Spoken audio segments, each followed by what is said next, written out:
everyone, it's REC3 and welcome to today's video. Look what I just got early. It's the gingerbread tower skin. This is the third and final Christmas skin for this season. How was I able to get it? Well, consider it Supercell's Christmas gift to me and the other creators. So today what I want to do is trophy push, and I want to see if people react to this unreleased skin.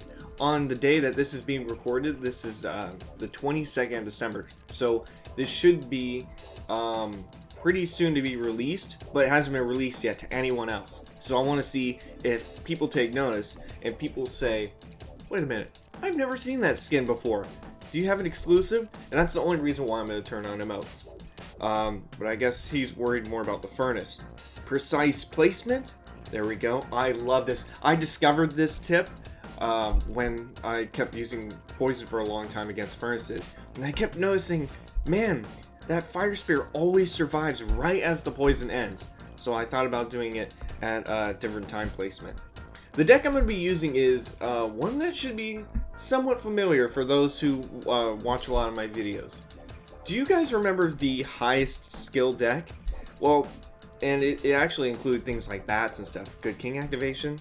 I'm going to do that just because I can take care of this faster. I could lure this Valkyrie away a little bit more. Ooh, okay. I thought that Valkyrie was going to kill the ice spirit. This should be a familiar deck for you all, because if you guys remember the highest skill cap deck that I made a video on, this is a new variation of it, a up-to-date variation, where it I now think it's probably the highest skill deck now. But let's see how this goes. I was kind of late to poison there. I'm going to eat those fire spirits just so I can go on a push here. My rule for miner when playing this deck is always place it in this corner twice. And if you see that there's no sign of tornado, you're free to place it wherever you want around. It doesn't guarantee that they're not going to pocket their tornado, but still, it's a good practice that I like to do. I'm going to put skeleton so it hits the two side goblins, just because I was a little late on the tornado. But that's not too big of a deal. At least I'm splitting up tower damage, and the tower damage isn't being focused solely on one. He's going to put down wizard.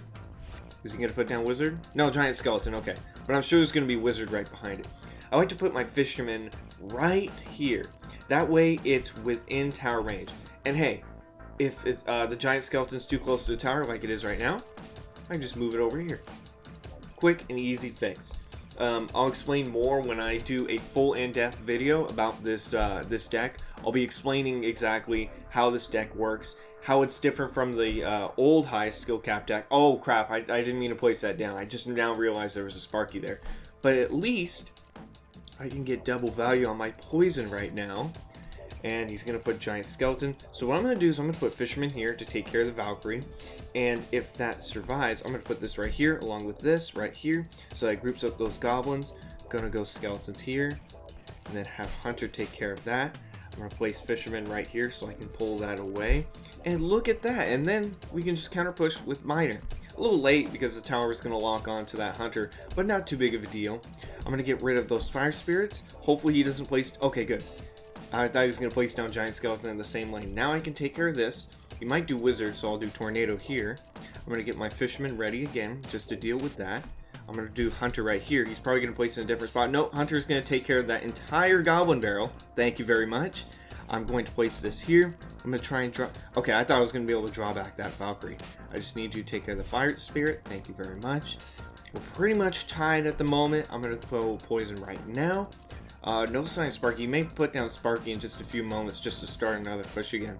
So what I want to do is I want to start pressuring my tornado. My magic archer isn't within range of the tower, so I think I'm going to be able to finish this off right about now. But just in case I don't, I always want to take precautions. And that's a good game.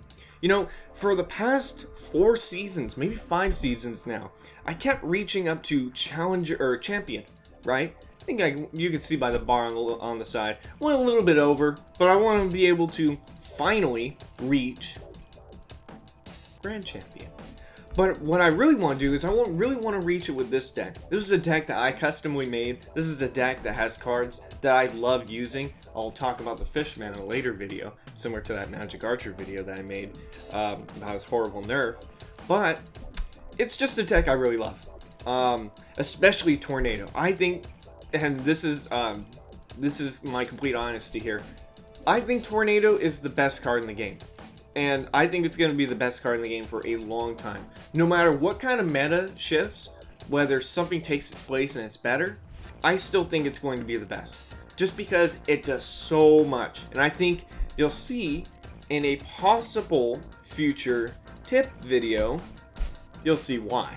I'm actually working on it. I can't guarantee a release date. I can't guarantee that I'm going to switch over to a different card when something else comes, but I've been working on it lately, and I'm going to absorb that Fire Spirit, and it blocks the lane just a little bit longer, so I have a little more time.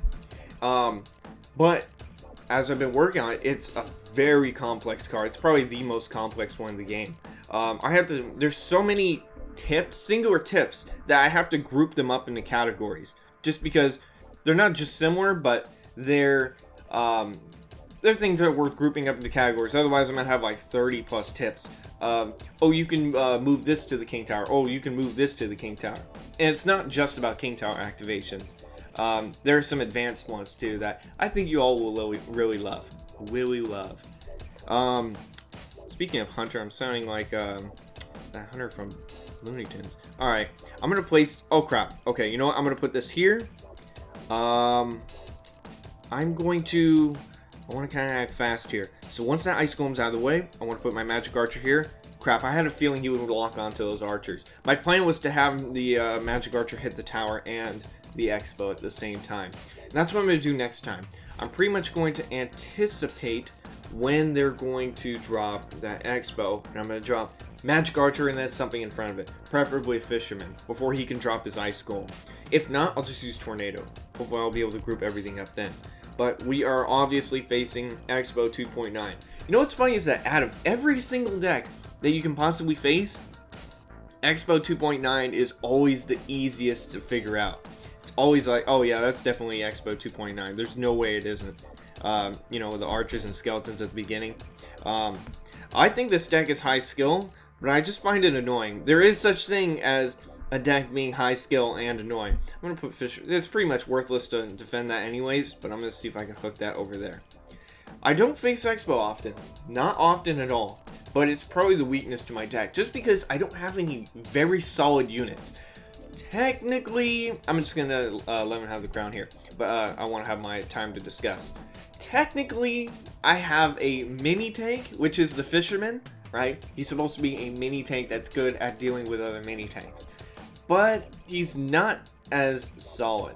And when I talk about him in a possible future video, I'm going to talk about why and possibly how to actually fix him.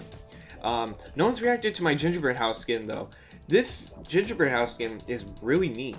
I really love it. I haven't had gingerbread in a long time. It's making me hungry. And I just woke up. So I haven't had breakfast yet, so that's probably why. I'm going to do... I think I'll do one more match. See if I get any reactions. I think the best reactions and the best place to have emotes thrown around is 2v2. That's when I see emotes the most active. I don't really see emotes being too active anymore in 1v1 just because of the emote mute. But you know what? That's okay. I'm sure they notice.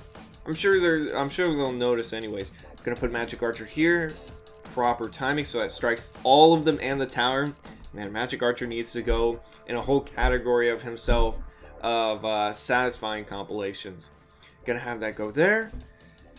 Now, by the way, just to reiterate for those who haven't seen the last video of mine, why would you do that? You could have just placed it at the bridge and not had your Royal Giant slowed down. That was a waste. Don't land another hit. Okay, that's fine. I'm gonna see if I can at least distract. He's still gonna land a hit, but not a big deal right now. For those who haven't seen this deck or the old reiteration of the last high skill cap deck, the whole point is that it's minor control, but the defense levels of it with the defensive cards are so high that it should basically be able to have a strong defense against most pushes, and then you can counter push with those cards, combining it with the minor. So I'm going to... He's gonna rocket that? Okay, you know what? I'm not gonna play the whole game of haha. I have a second thing to show you. I have another, or I just baited you or whatever. I'm going to see, One of the downsides of this deck is the defense level is a little too defensive, in the sense that it's hard to make offensive pushes. Sometimes you'll realize that you're defending so often that you just look at your the enemy's tower and you're like, wow, I haven't really dealt much damage yet. I wonder why. I'm gonna try and tornado this. I don't think the Magic Archer's arrow is long enough. Okay, thank you. It is long enough, and it's going to keep striking the tower. Magic Archer and sometimes Tornado, not necessarily all the time, I would call it a pseudo win condition for this deck. It's very great at finishing the game, just dealing a whole bunch of damage if you have the precise placement on the tower, but it's not necessarily guaranteed. But it does make a lot of game changes, being that I know how to play it properly. It's a big game changer for my deck, and it's, you know, my favorite card in the game.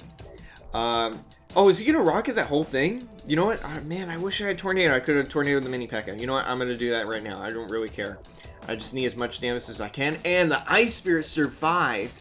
Okay, you know what? I'm not gonna sit here and act like I won, because I'm probably going to lose, just because I don't even have Tornado with me at the moment, and one more Royal Giant and Rocket. Ooh. And Rocket is going to finish this off for me. I'm going to try and do Magic Archer. Hopefully I could... No, Fisherman. Fisherman always makes mistakes in my deck. I don't know why he... And it's not just because of his new bad range or whatever. It's just that he always does the wrong thing. Or he at least foils my own plans, you know. I'm going to put Fisherman here. Oh, no, I lost. Nope, I lost. Dang. You know, I should have taken the risk. And I should have just... done it. You know, I should have just taken the risk, and I should have just placed it right in front of the mini P.E.K.K.A. One of the things that I often see with this deck and decks in general is that when something big and dangerous and scary is coming, sometimes you don't need to sit there and strategize it out. Oh, I gotta place this here, I gotta place this here and here, unless you know it by heart. Sometimes you just gotta act on the spot. Sometimes you just gotta ignore what is right and what is wrong, and this is sometimes, by the way, not every single time. And you just gotta make the move that you need to, so that you don't die. Like, for example, that mini P.E.K.K.A. coming. I should have just made that move instantly, and I should have just placed it right in front, my Fisherman right in front of the mini P.E.K.K.A. And I think I would have had a great chance. He would have put down another Royal Giant. I would have probably been able to tornado the Royal Giant so I could hit the Royal Giant and the tower with my Magic Archer. And that probably would have been a good game. But one of the key things is that this deck takes a lot of skill, and one wrong move could take the game like that.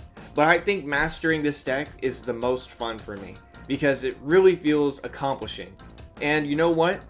I hope you give this deck a try. I'm going to dedicate a whole video to this probably later on, but you know what? The deck's here. Why don't you give it a try?